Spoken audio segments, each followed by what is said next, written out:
The House passed an $800 billion stimulus bill this week without a single Republican vote. Now the Senate takes its shot at jump-starting the economy. What is Congress going to do? This is not another bill. This is not another political debate.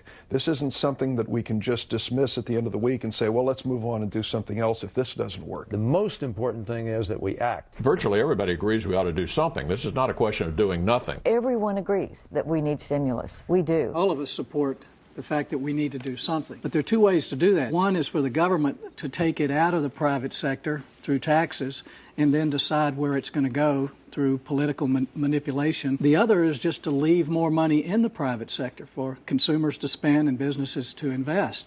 And that's the American way. Let's just agree that we're all Americans here, Jim, and that nobody's got the American way versus presumably the non-American way. You don't like this proposal. I like parts of it. That is based on infrastructure, which I think truly will create jobs. But there's an awful lot of spending in it that I think is questionable. When we're talking about redoing this bill, if we're talking about just adding more, I think we will be wasting a lot of money and adding to the debt. We need help. We need it now. And it's not about budgets. It's about creating jobs. There are so many different things that you can make fun of in this bill. It doesn't stimulate anything. Let me be very clear. I want to see every dollar put into job creation. If things are in there that are not related to job creation, it should perhaps be in other bills. But this bill should be related to job creation. Are you suggesting that the way you strengthen it is you make that target on creating jobs bigger?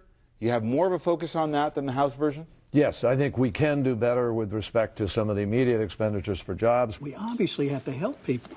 But the quickest way to get a stimulus is not to be taking so much money out of the economy. The notion that everything is solved by a tax cut. No tax cut builds a road. No tax cut puts a cop on the street. No tax cut educates a child in the way that ought to be done. Let's don't say it's a stimulus when it's a government spending plan. It's more than we've spent on all of the wars since 9/11.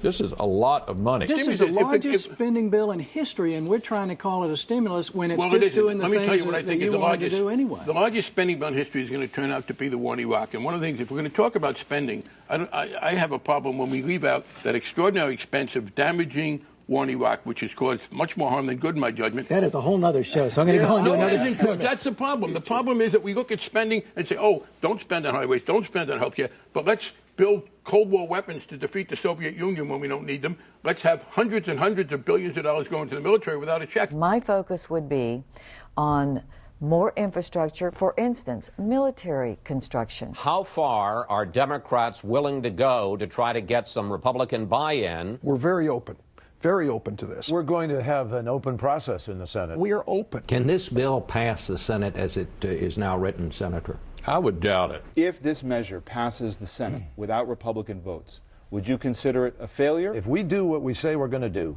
in the next days, and we will, have an open debate, and the Senate votes its will, and we then pass something, I think that's a success. The question is, let's do it right. I think we can come together on a bipartisan basis. This will pass with Republican votes because it's a good package and because we will make some changes around the edges. And for those Democrats and others who want to just put up roadblocks and do the crazy typical play that they normally do, the name calling and the obfuscation and the sleight of hand, I don't have time for it.